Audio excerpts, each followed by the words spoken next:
start recording on this computer, and there we are. Hi, everybody. Andrea, I know you live up in Bishop, so it was going to be a really hard thing for you to do, but all the other faces that are on with us right now, we're all at our 125th anniversary. We missed you. We missed you. I know. We missed you. I know. That was a long drive, so we know we're not trying to make you feel bad. Drive. Well, I was also helping my partner with her pizza weekend, and so I was front of house, and I would have been in the doghouse if I didn't do that. But I sent my regards to Adrian and the crew, and I'm really sorry I missed it. I have to tell you, I mean, I don't know, Gabe, Amanda, Tom, Wade, what you guys thought, but I thought it was a great day. It was like fabulous day. So many people. And what I really loved, I'm hoping some of them are on with us right now. Let me see. I think there might be a few of them that might be on with us right now. I loved all our tea time people that showed up. Me too. It was so great. awesome. Yeah. It was just like, it was so fun. Everybody just like, hey, and just, so they love what we're doing. They love the recommendations we're doing. So that was really fun. I loved it. If people are wondering, it's yesterday was the 125th anniversary party at Warwick's. Oh, we've been talking about it, Wade, for weeks. I know, but what if there are new people? You never know. Well, you never know. Speaking of new people, that's a lot of years. Speaking of new people, I want to welcome Amanda Burles to Tea Time. Yay! Oh, Amanda! Happy to be here. For those of you that might be watching this that have watched before, I don't know if y'all remember Rick Coben, but Rick was our Hachette rep, and Amanda, Rick retired, and Amanda is now our Hachette rep. So we get to see some Hachette titles again that we're super excited about. So now we just have to wait for a Macmillan rep so that we can get some of the Macmillan titles on here. So we'll get that going. So I'm sure you're getting that worked out. Yeah, I'm still working on that one. But Amanda, welcome. I'm sure you've watched it before or talked to Gabe about it, so you kind of know what the routine is here. I think the order we're going in is going to be Wade, Amanda, Gabe, Andrea, Tom, I think is how it's. That sounds right. Oh, that looks like. And maybe right. Amanda doesn't know what the lightning round is. Maybe she thinks it's truly a lightning round. Well, yeah, you'll learn that the lightning round really isn't. So right. Julie will zap you if you get too long. Wait, I think I have controls where I can turn your videos off. So I might like play the music huge cane. Play the music first. Get the gong. I need to get a gong. Like a gong show. Oh, you should for the new year, a gong. Yeah, just a gong. All right. Okay. I put the share screen on for those of you that want to share your screen. So Wade, take it away. I actually, for the first time, actually have copies of the books. I know, surprise. And if anyone was there yesterday, I'm sorry, this is a repeat, but I'll put some new jokes in. It's Your Guide to Not Getting Murdered in a Quaint English Village. Ooh. It's this fantastic $16.99 hardcover book, great gift. And I will say, and you're going to hear this a lot from everyone, I'm sure, a lot of books were running out of stock, and with the supply chain issues, books are getting hit as well. So when we're out of something, we're kind of out of something until after the holidays. And I know we're out of this, but Warwick's has a big stack. So if you're still looking for a great gift, all those people that binge watched like Murdoch Mysteries and Midsummer Murders and all the great kind of British influenced series during the pandemic will love this. And let me give you a couple little examples. So this is something you want to avoid. The Police Station. It's just a mug of tea in a cupboard. There's only one constable, which is unfortunate with all the murders and everything. Let's see, what else should you avoid? The Newest Resident, always. They don't know the old ways and refuse to learn. They want to open up a yoga and sound healing studio in the twee thatched cottage. They're talking to you because no one else will talk to them. They'll be dead soon enough. Anyway, this is a fantastic gift. I love it. I laugh every time I talk about it. So anyway, there you go. Your Guide to Not Getting Murdered in a Quaint English Village. I love that. So, and I'm glad we still have some. So it will make like the perfect gift. But not for long, it sounds like. I know. You won't have them all the way I up. know. Sounds like they'll be gone soon. Most people find out that we have them. Sarita commented in the comment section, "Hi Sarita, I'm sorry, missed you too." She came by to see us, and so sorry I wasn't there to meet you. But one of these days I'll be back in the store on a more regular basis. Maybe. I still like doing these though, so we'll see. Okay, Amanda, take it away. All right, so I did prepare a PowerPoint. So let's see if this works. Fingers crossed. There you go. Yay. So I picked some books that we have coming out tomorrow that anybody can pick up at your beautiful store. 125 years, congrats. So first up, James Patterson.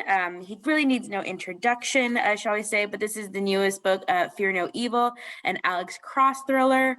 And so Alex is at it again, having to go out on a wild adventure ride.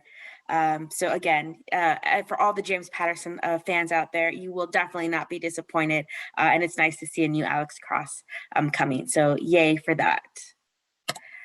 Next up, one of my favorites, the Clanlands Almanac. So if you'll remember last year, Sam Hewen and Graham McTavish came out with their wonderful show, as well as their book, Men in Kilts for the show, and then Clanlands for the book.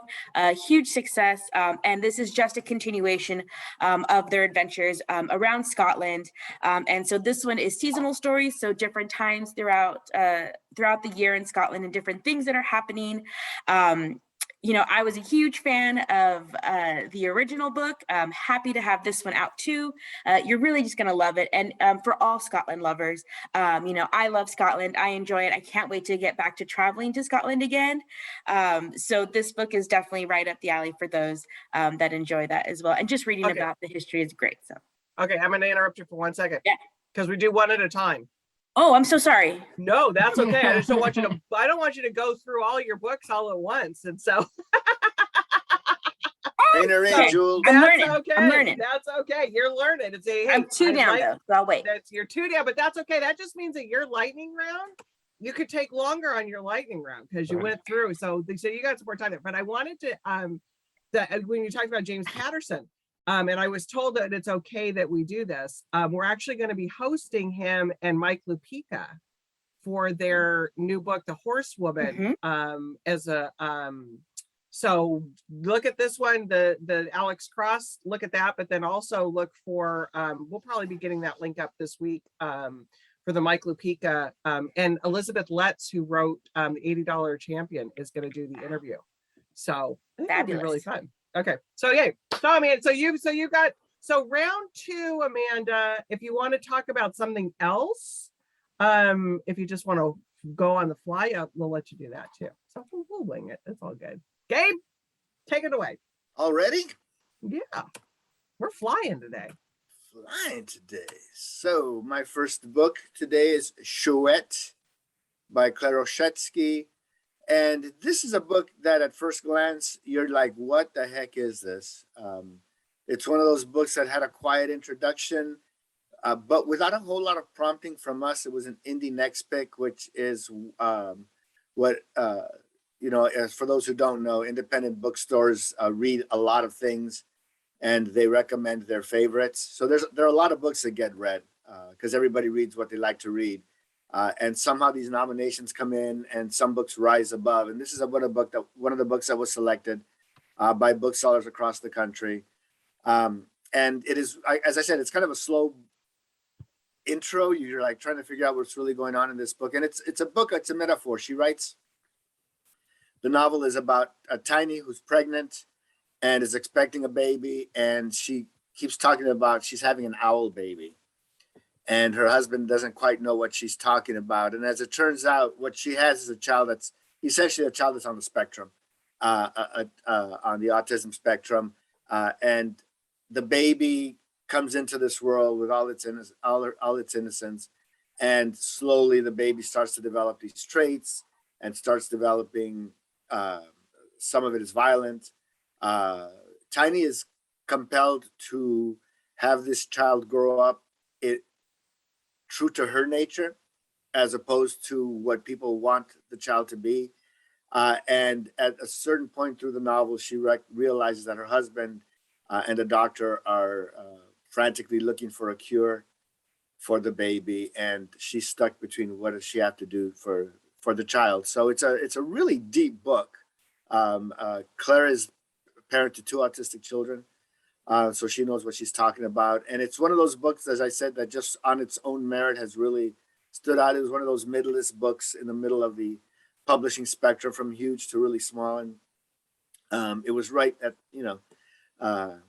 not a hugely aggressive print run, but the readers are finding it, the reviewers are finding it, and it's a really impactful book. The cover is absolutely striking, and I think it's a perfect image. If you look closely, there's things going on in here as well.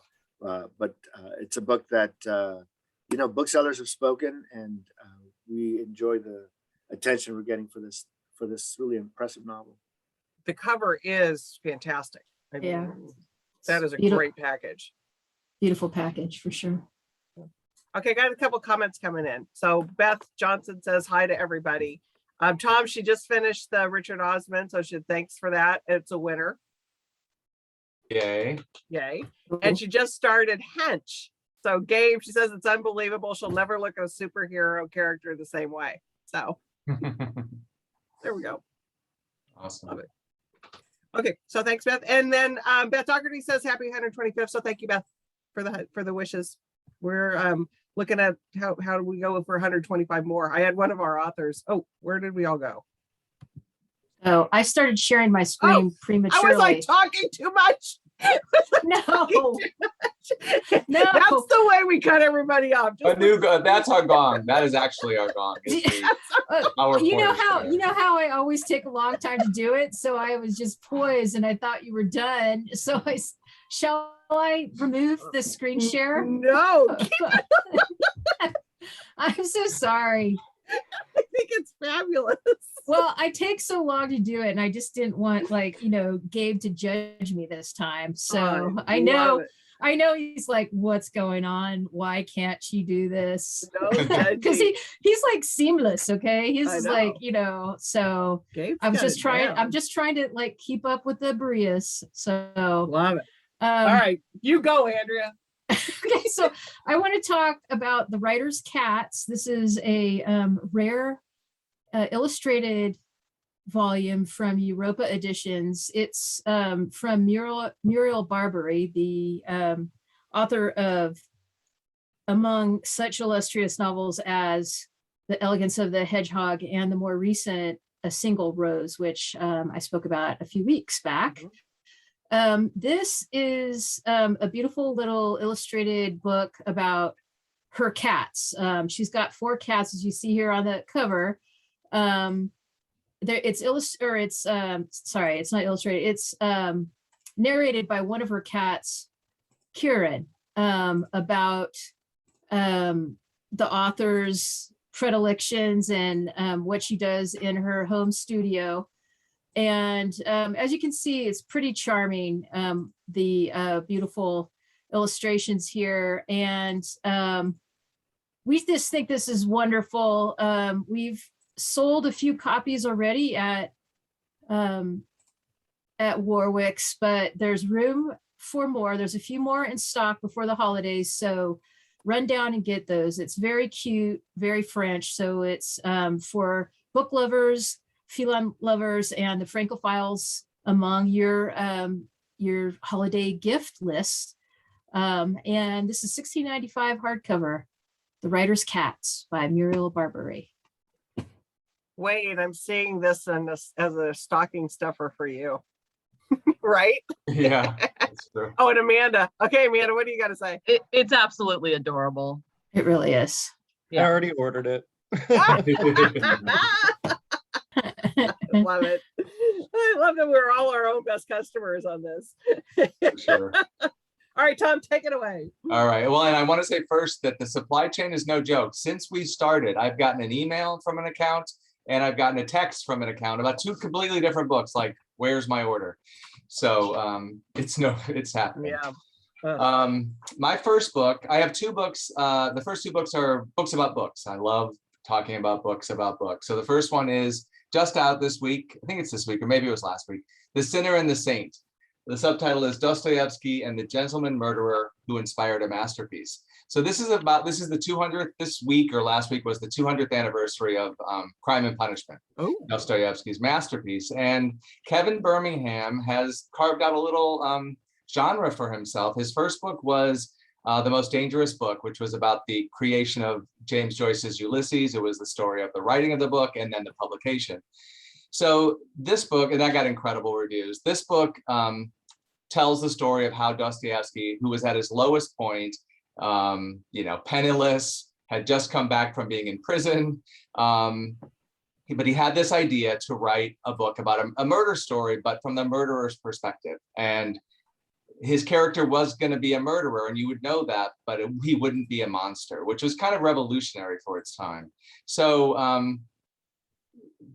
Birmingham just peels back all the layers of so it's biography and like literary history all in one, and the reviews are incredible. LA Times just posted its review today, and they say the tale Birmingham tells is rich, complex, and convoluted, and though he must have struggled in constructing it, he writes with the poise and precision his subject sometimes lacked. And then Maureen Corrigan on Fresh Air today said that he writes the kind of deeply researched and deeply felt literary biographies for which cliched rave terms, immersive and reads like a novel, were coined. So if you love books, if you love the history of, and Russian history, all those kinds of connections, this is going to be a great holiday book, The Sinner and the Saint by Kevin Birmingham.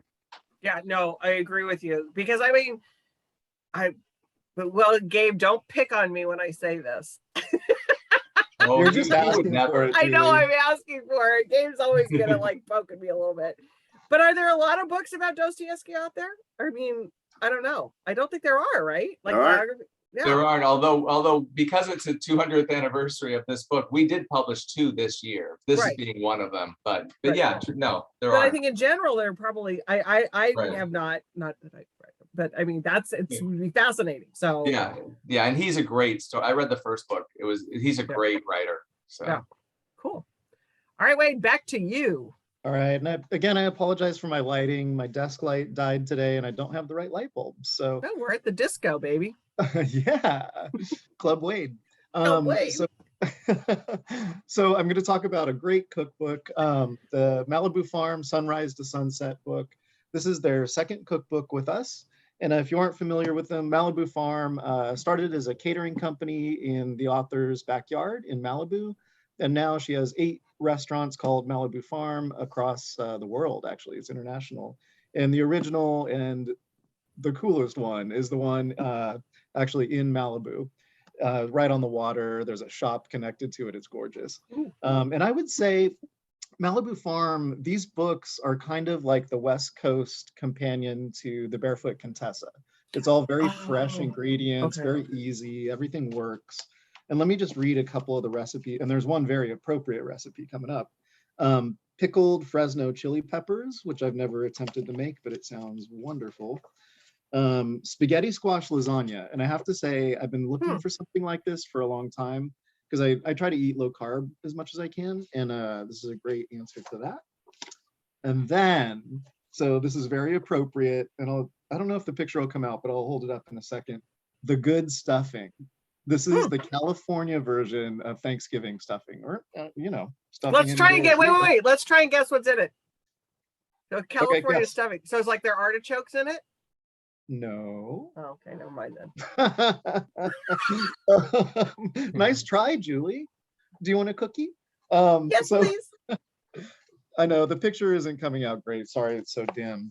But it's a cornbread-based stuffing, and it has like fresh vegetables in it, corn, bell peppers. So it's a whole different take on Thanksgiving stuffing, or as I say, any day stuffing. And I actually was talking about the recipe to my mom, and she made me promise to give her a copy of the book so she could try it out this year. So there you go. It was perfect. Another gift within the family here, right? Malibu Farm, Sunrise to Sunset. Love it. Always love a good cookbook. Amanda, do you want to riff on one, or you want to wait for the lightning round? I will graciously pass this time since I jumped ahead and did 2. So Okay. Sounds I was great. excited. My I first know, time. I know. I loved it. I loved your enthusiasm. And I was like, I was like, well, do I let her go? And it's like, nah, I gotta interrupt. It's all And good. if it had been anyone else, Julie would have cut us off. So Oh yeah. It's my wait a first minute. time. I'm learning. I'm Wait a learning. minute. Where's No, my I- screen share? I'll do it. I'll do an Andrea. I'll do a screen share. Hit the screen share. Hit the screen share. friends here. You're done, kid. You're done. All right, Gabe, let's go. Seems like it comes to Gabe really quickly. So my next book, next author needs no introduction, but you should be aware, and probably doesn't need my help, but you should be aware that there's a new Ann Patchett out there. And it is a collection of essays. And she writes about everything under the sun that interests Ann Patchett. So she's great. She's got a really great mind. Once upon a time, she published another collection of essays. And I remember all my buyers saying, yeah, you know, people don't really buy essays, Gabe. And, you know, essays. I go, but it's Ann Patchett, so I'll buy a bunch for an essay collection. And it was like one day later, Gabe, can I get some more Ann Patchett's? Because Ann Patchett could write something on the bottom of a shoe and it would sell 1 million copies. So get ready, get in line first. It goes on sale tomorrow. Chouette was on sale last Tuesday. I just had too many good books to discuss it last week, so I held it off this week. But These Precious Days goes on sale tomorrow. Booksellers are frantically looking for them in their back rooms, so they'll have them out first thing in the morning. We're publishing it really late, right before Christmas, so right before Black Friday. So it's a really tight schedule. So I get it. I'd be in line at the store and early tomorrow morning, and you know, get your multiple copies for your sister, your mom, your brother. As I said, her last collection of essays sold hundreds of thousands of copies and kept selling and kept selling and had a really long life. But with printing situation being what it is, as I said last week, we had a printing company, one of our printers in Italy closed down for over 2 weeks because of a COVID outbreak. So that just killed all the printing that was in that place. So things like that are going on, and it's no joke. So we're out of the Louise Erdrich. Everybody bought the Louise Erdrich really, really big because they thought they might run out of stock, and it didn't last but a week. And now we're sitting on like 25,000 back orders. So it's a real thing. And we printed a lot of Louise Erdrich. So go ahead and get the Patchett. Great collection of essays.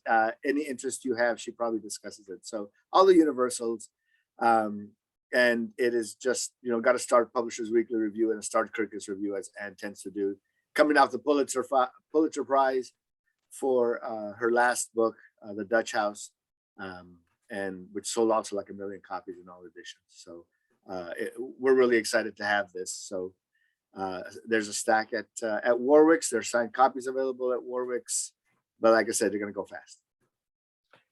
Gabe, I didn't know that we were, because we ran out of the sentence yesterday and I was just like, oh, no big deal. But so it's out everywhere. And I've been getting phone calls like all last week, really like middle of last week. When are you getting the Erdrich back in? And it's one of those things where we just like, Who knows? you know, we have, whenever we can, you know, I'm sure we're pushing things aside to make sure we get it in, but something's not getting printed. Yeah. So the Erdrich can get printed, and it'll be out there. Okay. It's just, But you know, pick up the Ann Patchett. Nobody writes an essay like Ann Patchett. she writes a great essay. She did something real recently, and like everybody was reading it. Yeah. And I can't remember the topic. Was it knitting? Her dog. Her dog. Yeah. So she's amazing. And everybody read it. You know, it was on other boards and stuff. So lots to talk about with Ann Patchett. I was excited. Yeah. No, it's all. Anytime you have an Ann Patchett book, it's a good thing. For me, it is. I'm like, ka-ching. Exactly. That's true. Printing money. We may as well be printing dollar bills. Yeah, I love it. All right, here comes Andrea. Coming in. All right. Oh, no look slack, girl. Just get in there. A little seamless right now. I love it. I'm very excited. I've finally got this down. I just need to figure out where the share screen button is, like about 30 seconds before it's my turn. So this is Cabin Fever, a beautiful $60 hardcover from one of our German publishers, Gestalten. And this is it's a beautiful coffee table book, sort of a dream a dream coffee table book for those looking to plan for having their own little cabin in the woods. Or I think it'd be a great gift for the architect in your life as well. And this really deals with a very modern take on cabins. So as you can see here, this is, a timbered, well, you can't really see it there, but it's a timbered cabin on stilts. There's mirrored pods out in the middle of nowhere, off the grid novelties. It's pretty fantastic. And I think that this is going to sell well over the holidays and beyond for sure. And like I said, anybody who's an architect would love to get this as a gift. And anybody looking to,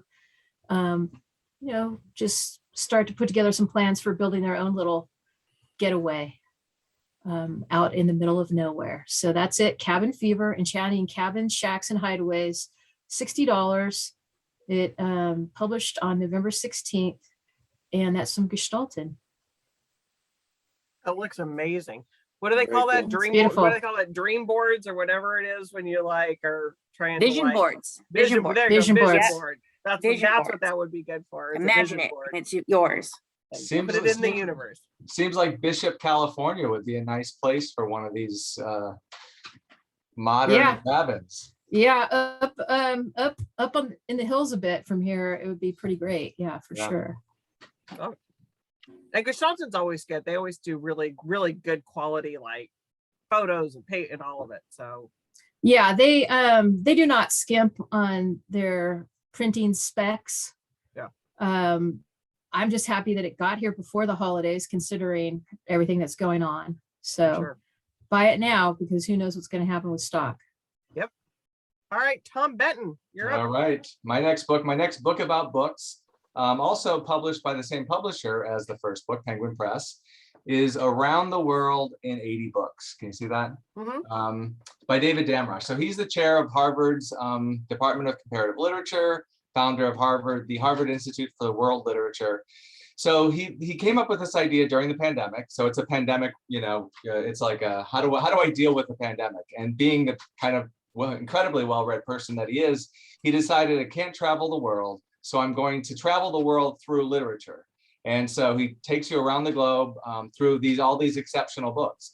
He starts in London with Virginia Woolf, but then takes you to Paris, Cairo, Istanbul, Africa, all over Africa, South America, and then to New York.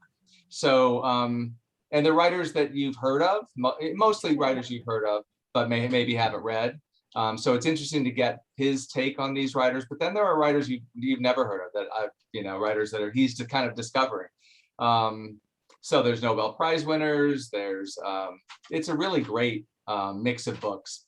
And he explores how all these books shaped our ideas of the world. And it covers a great, from many, many decades ago and centuries ago to very contemporary. And he's not setting out to write, I love that he's not setting out to write a definitive canon, like these are the 80 books you need to read. Okay, These are just his kind of, idiosyncratic, eccentric choices, but based on his deep knowledge of 80 books that can take you around the world, and you can learn about other cultures. And it's really, what I've read of it is very entertaining, very erudite. He's like the best college professor you never had. And so it's a survey class that you just wish you could sit back and listen to him, but you have it all in the book. So Around the World in 80 Books for that book. That is so cool. I know. I've actually been reading a lot. I'm reading the Cease Notebook book on Venice right now, and I just finished reading that Modern Library's little book on Florence. Oh yeah. Stories from Florence, and I just pulled out my Library of the Americas Henry Adams so I could read Mont Saint Michel and the Shark Oh my God. books. So I'm on a roll on all these, same kind of a thing. Yeah, exactly. So I Taking gotta you have around that the world. list for more. I'm just, Right. I'm getting lost. I'm really anxious to travel again. It's just getting 2 Yeah. years of not our annual trip's been postponed, and Right. it's just if somebody said, "I'll go right now," But the reading is great, and that that Seasonal Boom book is really, he's a wonderful writer, Danish writer who I'd never read before, or Dutch. Anyways, I got a whole thing going on right now, and it's Oh, just that's sort of awesome. So this organically might be a started. good companion book to that for you, Gabe. Oh, to pick out some. Absolutely, you know. But here's the and so further so reading. yeah, well, because I was Yeah. going to say, Tom. So it's not just the typical like. It's different books that Yes. maybe that it's not like, oh, if you're going to read about Spain, it's not the typical. Exactly, yeah. And really the range is wide. I mean, even to some contemporary crime writers, because crime writers often write some Yeah, of the they very do. best, Right. about place. Right. So yeah, it's a very interesting list. In fact, and there's one African writer who hasn't been translated into English, but he has found, and he's actually doing if I understand it right, David Damrosch is translating it, and his Oh. translation will be published. I don't know who's publishing it, but sometime in 2022. That's So kind he's of one of those, like, even world and introducing worlds. writers that have never been published here before. So it's really kind of incredible. Plus, but then there's also Virginia Woolf, Saul Right. Bellow. Yeah. So So there's yeah. there's some recognizable ones, but then Yeah. you get introduced to some other. I love that. Yeah. Is Saul Bellow write about Spain? Is that the Spanish one? No. I don't know. His actually, believe it or not, even though Saul Bellow wrote about Chicago mostly, I feel like, but his is it's New York. He writes about New York. It's okay. Henderson the Rain King in New York. Oh, Okay. Not a lot of. I digress. Wade, start the lightning round for us. All right, so I'm gonna finish with another cookbook. That Sounds So Good by Carla Lawley Music. And she calls these real life recipes because, again, like the Barefoot Contessa thing, everything works. You can get the ingredients. And I'll just read you, and she's won the James Beard Award. She's on tons of, you may know her from Bon Appetit videos. And I'll just read you the titles of 2 recipes really quick so you can get a feel for her kind of twist. And I hope you're not too hungry right now or you have dinner cooking. Herbed rice with shrimpy kimchi tomato sauce. Ooh. So good. And then this is something really unique. Spaghetti with melted cauliflower sauce. So she puts a little interesting spin on these recipes. So not only is it stuff that's accessible, but it's going to be unique and something new. And she does kind of the Julia Child thing, where at the bottom of the recipe, it'll say, you can change this and you can change that. Oh. And make this. So it's wonderful. And if you haven't seen her videos, she's lovely, breath of fresh air. Carla Lawley Music, That Sounds So Good. And it does. Oh, Tom's got it too. I've been lucky enough. So my wife, Ann, has been cooking out of this for the last couple of weeks. Awesome. And everything is amazing. And, but so approachable. I mean, I'm just the consumer, but it's nothing too complicated as far as I'm concerned, and just great. So, Anne might be telling you something different there, Tom. I know it's Exactly. true. She's busy right now. I can't bring her, and she can't explain how hard it is. Just But getting dinner ready. right. And Carla Music is just so clever about adding that extra, Yeah, something extra to each recipe. I love it. At I pancetta. love it's great, fantastic. Cool. Thanks, Tom. Always good recipe. And this is the time of year that cookbooks are great gifts. I mean, it's all, I literally got this out of the kitchen because it's being used currently. So I love it. That's a testament. That's a testimonial. Tom, your check's in the mail. Exactly. So All Anne right, bakes Amanda. and she cooks. I know. Man. Alrighty. Oh my gosh, all this talk of food, I'm ready for dinner myself Right? at this point. I know, that's why I can never watch like the cooking channel at before bed. Oh no, forget it. Nope. No, but I love cookbooks. All right, so next up I have the third book in the Fowl Twins series. These are the siblings of our famous Artemis Fowl.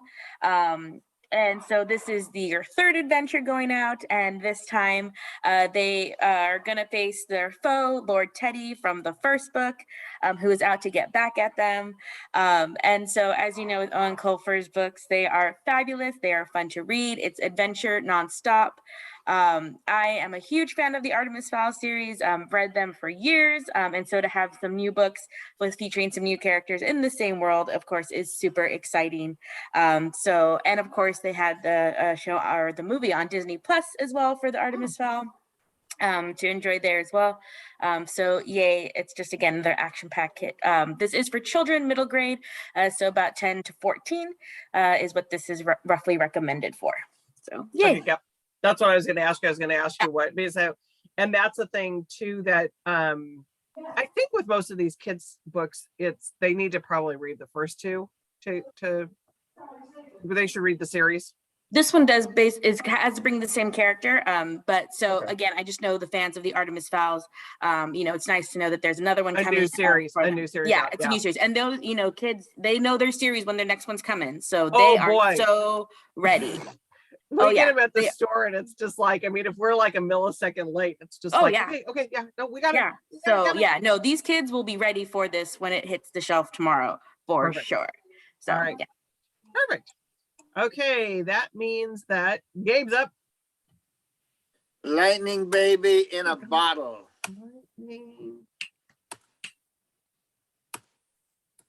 Lightning round. It is A City of Mist. It's a collection of stories by Carlos Ruiz Zafón, one of America's favorite writers. The world. Shadow of the Wind. The world's favorite writers. World, yeah, exactly. He was a part-time resident of LA, so we sort of call him our own here in LA. And we were lucky enough to publish his last 3 novels at Harper before he passed. And now we bring you a paperback original collection of short stories, taking you back to the bookstore, taking you back to the old world, mythical Barcelona. Oh. And I think the people will be ready for this one. So as a paperback original, I think it'll be a no-brainer. Great tag-along gift. Great. There's so many Zafón fans that this is going to be flying out this Christmas season. So I'm really excited to see. I haven't read anything. I just got the galleys, and I'm about to start reading the stories.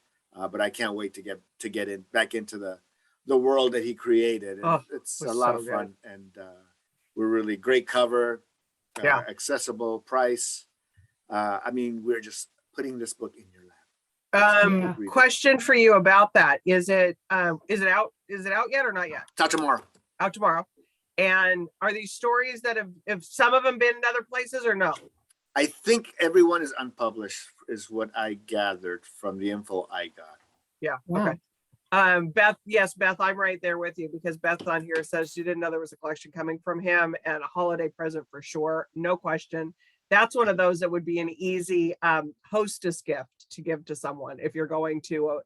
I always say, instead of bringing a bottle of wine, give somebody a book as a hostess gift if you're going to a party at the holidays. Wine only lasts an hour or two, maybe not that long. That's great. If And it's Shadow an of the hour? Wind. An Shadow of the hour, Wind maybe not. Shadow of the Wind is a classic for me. I mean, It's Yeah. still one of my top 10 books. yeah. I mean, still. That's one of the few books I keep on my shelves. And as reps, it's rare that we hold on to things that long, and I still have my copy on the shelf. Yeah. Amanda, Yeah. both wine and books. I can't read when I drink because I forget what I've read, and then I have to reread it the next day. So I don't mix drinking and reading. You I just can't need smoke when practice, I drink. Julie. Yeah. Practice makes perfect. My sincere condolences, Julie. Yeah. That is I a just concentrate tragic- on drinking when I drink. Okay. You're either reading or drinking, and it's I'm either reading or drinking, so it's Don't like, I've gotta compromise be on the no experience. compromise. Got to be Focus. like solid laser focus. focused. That's me. Okay, Andrea, you're next. I want to talk about Rock Concert. This is an oral history as told by the artists, backstage insiders, and fans who were there. And this is by Mark Myers, and it comes to us from Grove Press, one of the storied presses I have the honor and privilege of representing. And this is basically an overview and analysis of the evolution of the rock concert from the early days of rock and roll in the 50s, the R&B concerts, Elvis, through the hippie love child period, Peter, Paul, and Mary, and when Bob Dylan went electric, through what the Grateful Dead was doing, and then Pink Floyd's The Wall and those like amazing light shows. The Rolling Stones, of course, all the way up to Live Aid in 1985. It includes over 90 incisive, I think. I think that the interviews are great here. So over 90 interviews of not just the artists involved, but stagehands, rock critics, other journalists, people that were there. And I just think this is a great gift for anybody who's interested in music, especially of that period, but also those interested in the cultural influences of the 20th century. I can't see how this is not going to do well over the holidays. Another cool gift idea. The rock concert, an oral history as told by the artists, backstage insiders, and fans who were there. Mark Myers, excuse me. Mike Myers, Austin Powers. You can do his Yeah. impression of it. But who's the publisher? Is it Morgan? Who's the Yeah, Morgan Entrekin is the publisher. I can never at Grove pronounce his Atlantic. last name. I can see his fingerprints all over this book. I bet he had so much fun publishing this book. Yeah, he's like, obviously he has a wide range of subject matter he likes to publish into, but oral histories are something that cultural oral histories is something that he's interested in. They did Please Kill Me of a few years ago about the punk culture. Oh, yeah. That was Mhm. that whole scene, which was great. Edie, which Edie was Sedgwick. yep, that and about that whole cultural milieu around her great classic. So this is something that they're interested in, and if it's done correctly and with finesse, then he'll publish it, and this is one of those. So I have a feeling. Tom, sorry, I didn't mean to interrupt you. What were you going to say about it? I've dipped into it and it's great. I mean, it's perfect for me. I'm a music nut. I'm a concert goer, and I love oral histories also because when you get to the stagehands, people that aren't always, the people that I've always go to, it gets to a lot of different kinds of voices that you don't always hear, which is Right. great. Cool. Thanks, Andrea. Okay, Tom, Okay. wrap us up. All right. So this was an Audible. This was a late ad. I decided to do this book because today the New York Times announced its 100 notable books of the year, and from that 100 notable books will come their 10 best of the year. And this is my favorite time of year, the time of lists. And every list is completely different.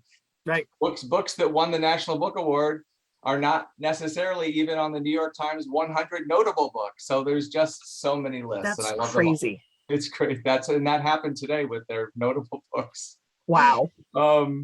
Notable omissions also. But then there were additions, and I'm like, all right, I'm going to talk about this book. To my surprise, what is it called? The Wisteria Society of Lady Scoundrels is one of the New York Times 100 notable books. It was published in the summer. It was under my radar, but I just was not hip to this. But I think there's going to be, after reading a lot more about it, there's going to be a lot of people who really love this book. So it needs. I'm going to tell you what it's about. It's crazy. So set in an alternative universe, Victorian England. So it's an alternate Victorian England. Cecilia Bassingthwaighte I love all the names, is the ideal Victorian lady. Yes, right. Wait, I know, I was just thinking the same thing, Wayne. It's like, these sound like companion books. Yes, right, exactly. She's an ideal Victorian lady, but she's also a thief. Like the other members of the Wisteria Society crime sorority, she flies around England drinking tea, blackmailing friends, and acquiring treasure. Enter Ned Lightbourne, an assassin who is smitten with Cecilia and under direct orders to kill her. His employer, Captain Morvath, who intends to rid England of all of these presumptuous women, starting with the Wisteria Society, he's gonna get rid of them all. So as a paperback original, came out in the summer, and it has been selling just very steadily, a sleeper. And then today, one of the New York Times 100 notable books. And in its review, the New York Times said Holton is having as much fun as the English language will permit. The prose shifts constantly from silly to sublime and back, sometimes in the course of a single sentence. Kirkus reviews called it The Princess Bride meets a corseted Lara Croft Tomb Raider.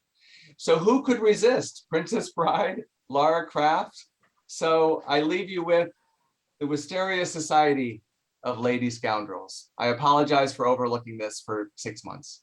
I just love it. downloaded the manuscript. This is totally up my alley. Thanks, It Tom. is Yeah, perfect. so up your alley, Wade. I was when he started talking about it, I was like, okay, Wade's gonna chime in with his book in a Yes, second. yes. That's what I But- love about tea time is we never know the connections that will be made. I know.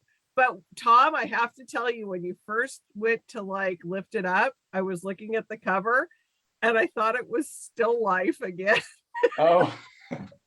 It's like- Even I couldn't go there just yet. Give me a week. I or know two. you like that book, Tom, but come on.